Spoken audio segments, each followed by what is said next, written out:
Bom, galera, tô retomando esse espaço, eu fiquei um bom tempo sem fazer vídeos, agora eu quero voltar a falar de livros que eu acho interessante, eu quero postar semanalmente, e para retomar isso, eu escolhi um livro que eu acho sensacional. Ele tem um tópico que eu acho importante para todo mundo, porque ele basicamente ajuda a responder a pergunta de como que você faz para ter uma carreira profissional de sucesso com a qual você é feliz. Como você faz para estar absolutamente satisfeito com a sua carreira profissional. E não é nenhuma dica rápida, não é nenhum guia, um passo a passo de como fazer isso. Tá? No começo do livro ele já rejeita essa ideia de que você tem que fazer o que você ama, né? Que você tem que começar assim. Naturalmente que isso vai acontecer, mas isso é o resultado de uma carreira, isso é o resultado de um progresso profissional que você vai conquistar. Então, o título do livro ele só tem em inglês por enquanto, é So Good They Can't Ignore You, né, que seria tão bom que eles não possam te ignorar. E só esse título já é muito interessante de perceber, né? Na verdade, esse título é um conselho que o Steve Martin, que era um comediante já famoso, deu para um outro comediante que estava começando.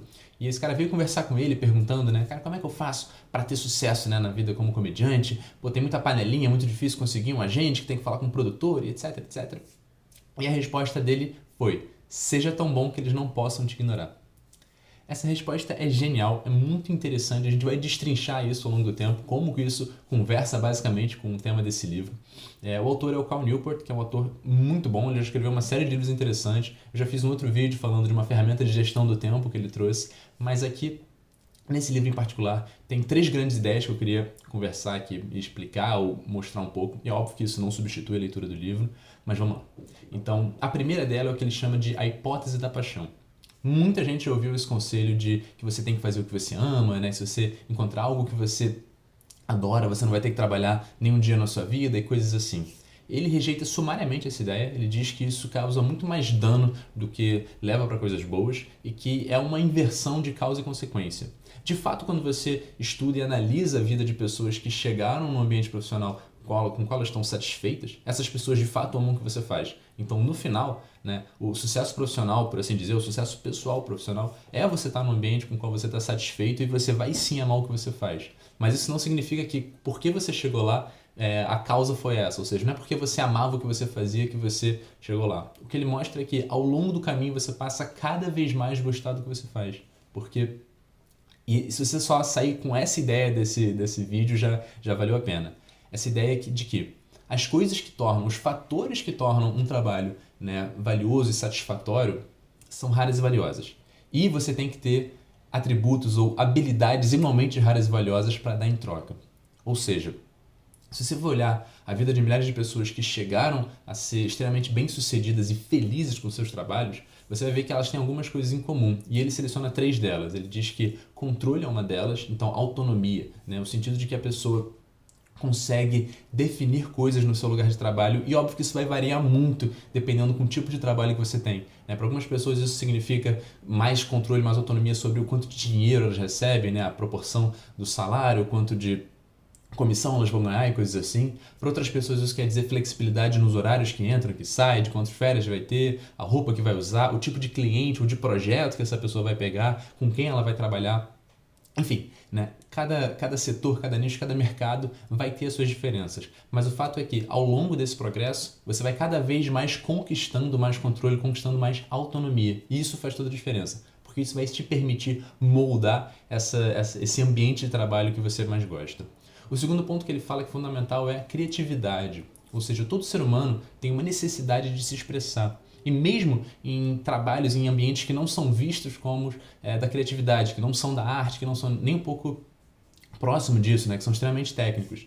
Então, ele mostra como, na verdade, isso é uma ânsia humana. Você pode se expressar mesmo fazendo uma planilha de Excel, mesmo fazendo algo extremamente técnico. E conforme você vai se desenvolvendo, você vai dominando as ferramentas do seu trabalho, você vai cada vez mais tendo uma facilidade, uma capacidade de se expressar pelo seu trabalho. E isso é um ponto fundamental também a ser conquistado. E o terceiro ponto que ele fala é na sua percepção de impacto, ou seja, o quanto o seu trabalho gera de valor para o mundo, para a sociedade, para a comunidade ou para uma pessoa específica, né? No nível macro ou micro não importa, mas o fato é que para você estar satisfeito com o seu trabalho, muito provavelmente você vai ter que perceber ele como gerando um impacto positivo, seja no mundo, né? Eu salvo as baleias, eu ajudo a reflorestar a Amazônia, ou seja numa relação a um, né? Esse meu cliente aqui, esse paciente, eu ajudo um pouco a vida dele fazendo isso e aquilo outro, e isso me gera uma satisfação.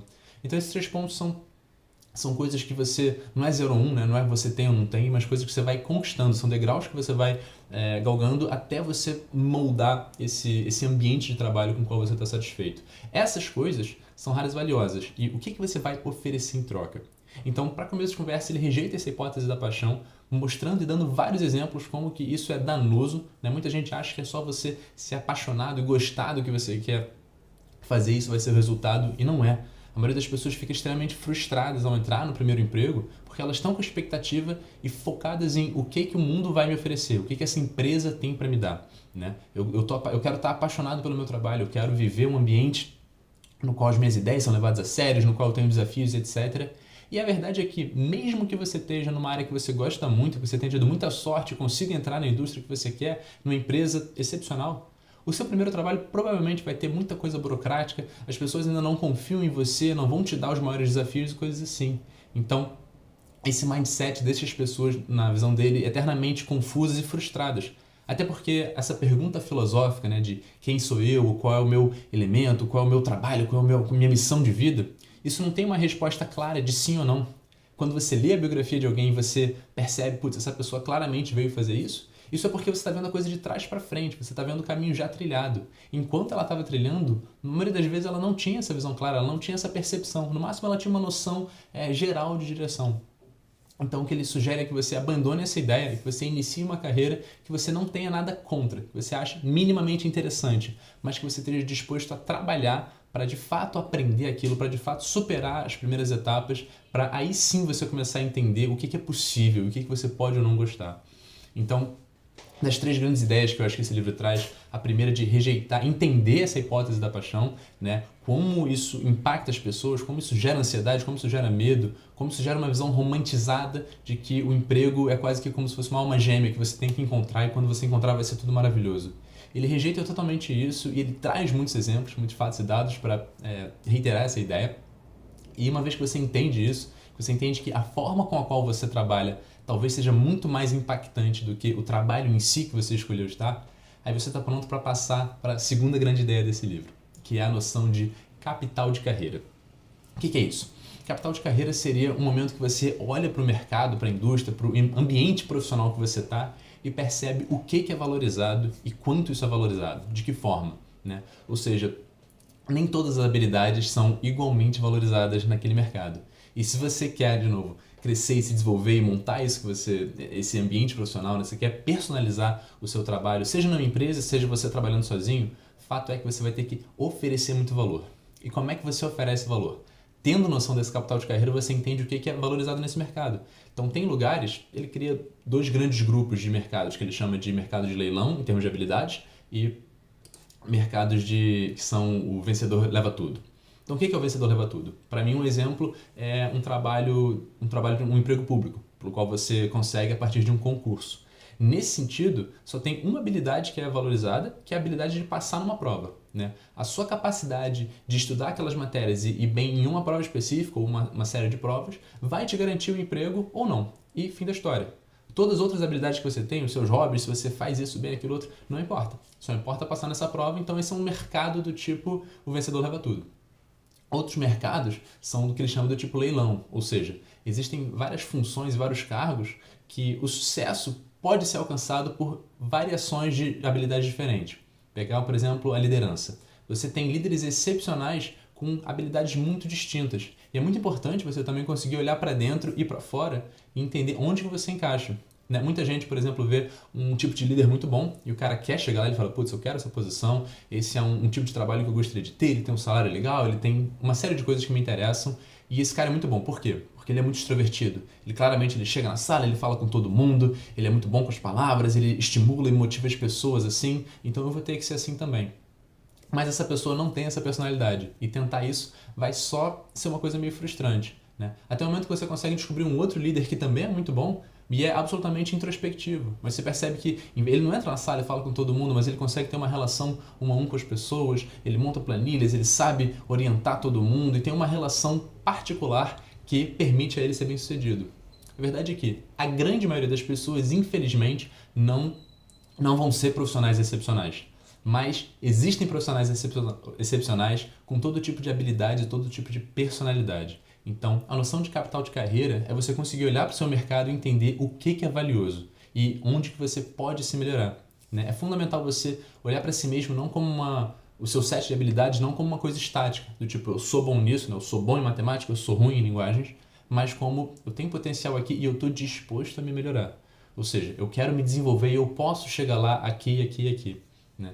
Um exemplo que eu acho interessante disso é aquela série House. Então, é a série de um médico que ele é excepcionalmente habilidoso, ele consegue fazer diagnósticos que nenhum outro médico consegue e ele tem muita noção de o quão valiosas são essas habilidades, né? O capital de carreira dele é muito alto ali. Nesse mercado, nesse hospital, nesse universo onde ele vive, ele tem tanto valor que ele consegue fazer todas as outras coisas. Então ele é totalmente antiético, incorreto, imoral, ele mente, rouba, ele faz de tudo, mas ele consegue manter o emprego, ele consegue seguir fazendo o que ele quer, porque ele oferece algo, pelo menos na visão da diretora do hospital, muito mais valiosa em troca, né? Que é o trabalho dele. Ele consegue até no trabalho matar coisas que, por exemplo, ele não faz as horas de clínica, né? Os trabalhos que ele deveria fazer toda semana, porque ele entende que isso tem um valor menor para o hospital, né? Enquanto ele conseguir seguir sendo o bambambam, o cara que faz os diagnósticos mais improváveis e impossíveis para as outras pessoas, ele vai conseguir se livrar do resto. Então, essa é uma visão óbvia que você não tem que ser um babaca, um escroto a partir do momento que você entenda o seu capital de carreira, mas ter uma visão clara de quais habilidades você quer desenvolver, onde você quer chegar, né? Ter referências, ter pessoas que chegaram, que estão no níveis daquelas habilidades específicas que você quer, vai fazer toda a diferença. Porque ter um objetivo, ter uma clareza de onde você quer chegar, e de novo, isso não quer dizer que vai ser uma coisa batida em pedra, né? Que uma vez você definiu isso, você vai ter que seguir esse caminho. Você vai constantemente atualizando essa visão, constantemente descobrindo novas áreas que te interessam, novas habilidades que você vai desenvolver.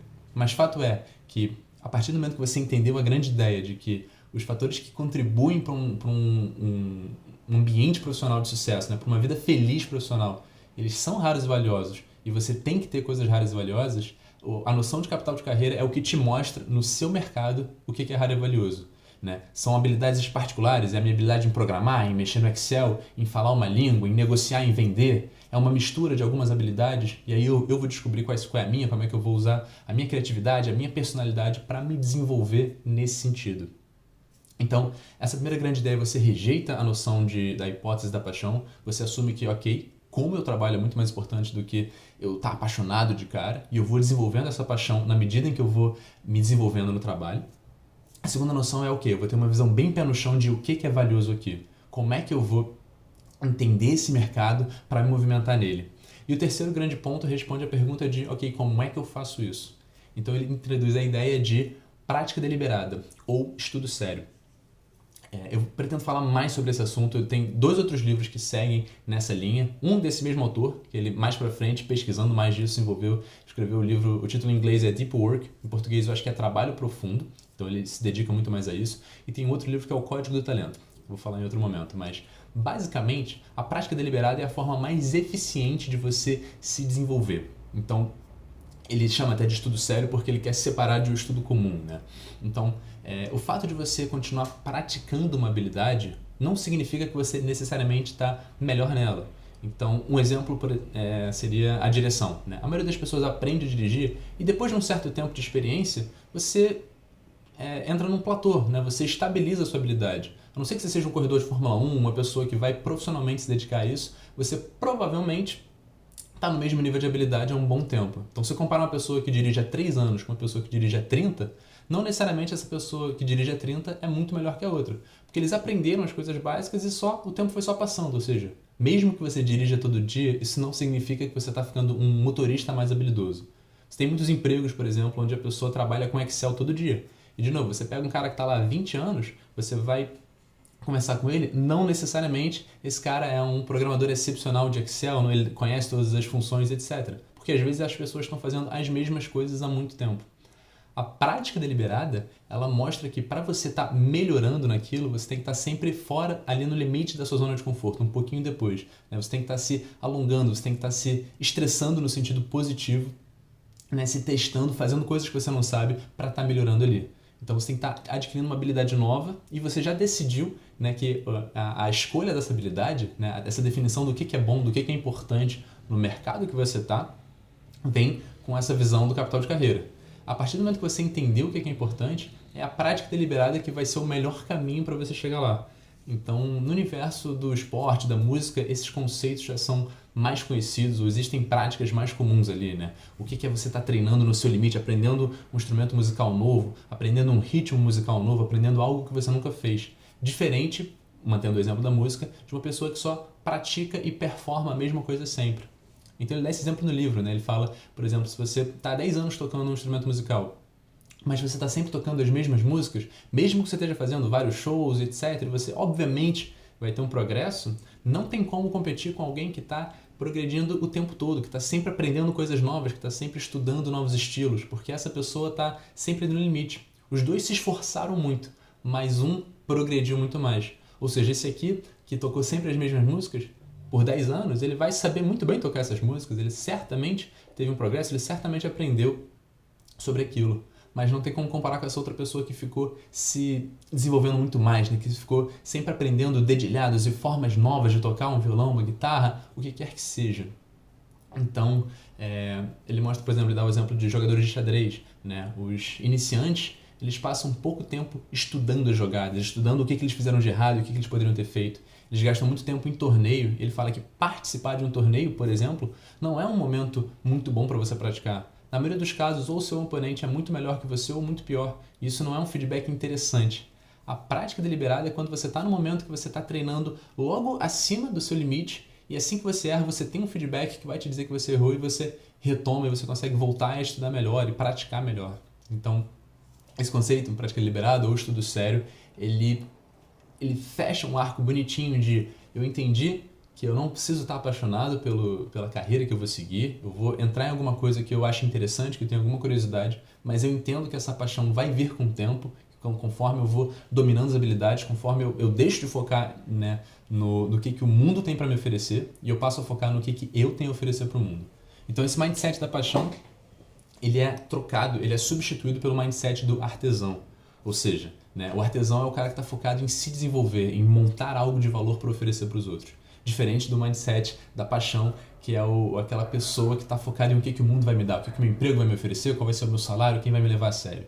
Então você inverte isso, você entra com a cabeça muito mais certa e muito mais interessada, né, porque onde você foca no final é onde vai a energia, né, é onde que as coisas vão andar. Então, rejeitou a hipótese da paixão, está disposto a trabalhar, está disposto a se desenvolver. Onde que eu vou me desenvolver? Qual é o melhor caminho? Capital de carreira. Começa a olhar para esse mercado, ou pode ser mercados paralelos, né? Não necessariamente você vai ficar no mesmo, mas começa a entender que habilidades que fazem a diferença.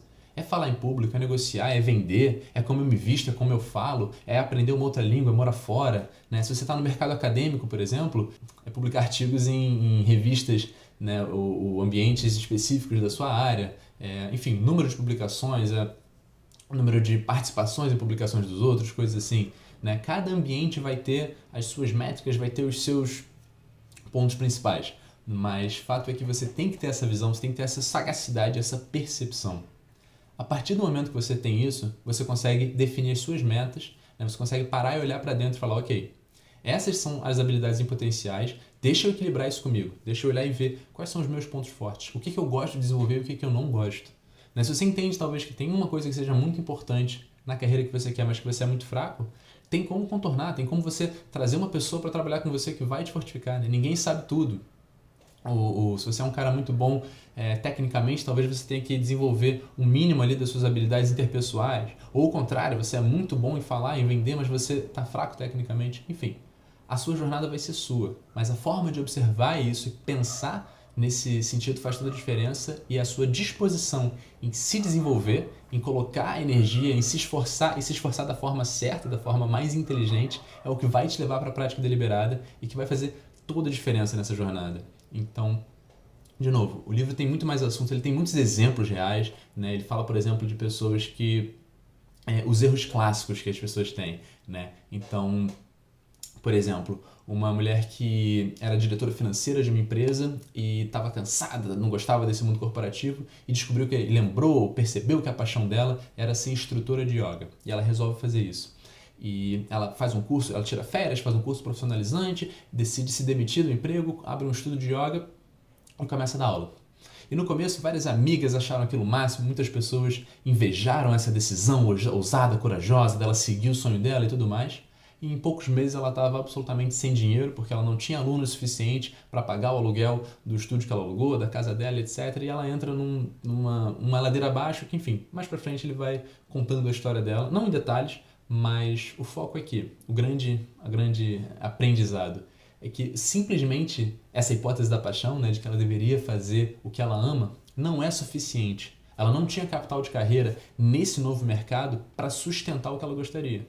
Então, enquanto diretora financeira, ela tinha sim capital de carreira, ela gerava valor e ela tinha o retorno disso. Mas tinha uma série de outras coisas que ela não gostava. E ela não tinha talvez o suficiente, né, para ter controle, ela não tinha autonomia suficiente para montar um trabalho que ela queria, e ela decidiu que ela gostava muito de yoga. Só que nesse mercado de ser instrutora de yoga, ela não tinha montado, ela não tinha o fundamento para ter tanto capital de carreira quanto seria necessário.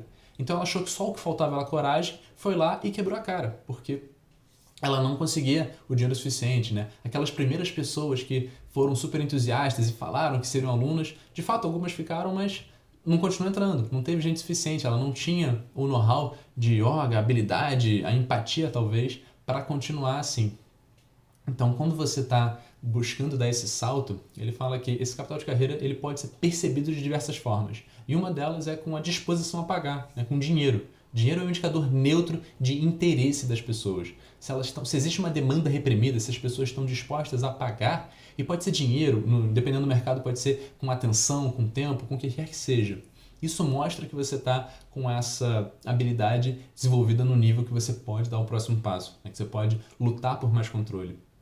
Nessa carreira, nessa jornada no qual você está ganhando mais autonomia, no qual você está desenvolvendo a sua habilidade, dominando as ferramentas que vão te permitir se expressar e usar a sua criatividade, e no qual você está moldando o seu trabalho de forma a ter o impacto que você gostaria, é muito importante que nesse crescimento você consiga as coisas que você quer, você consiga lutar por personalizar o seu trabalho, por entender que seja na empresa que você criou, numa empresa que você trabalha ou qualquer outra forma, qualquer outra relação de trabalho, que o trabalho perfeito, ele é perfeito para você. Ele vai ser uma coisa muito pessoal e você vai ter que montar ele.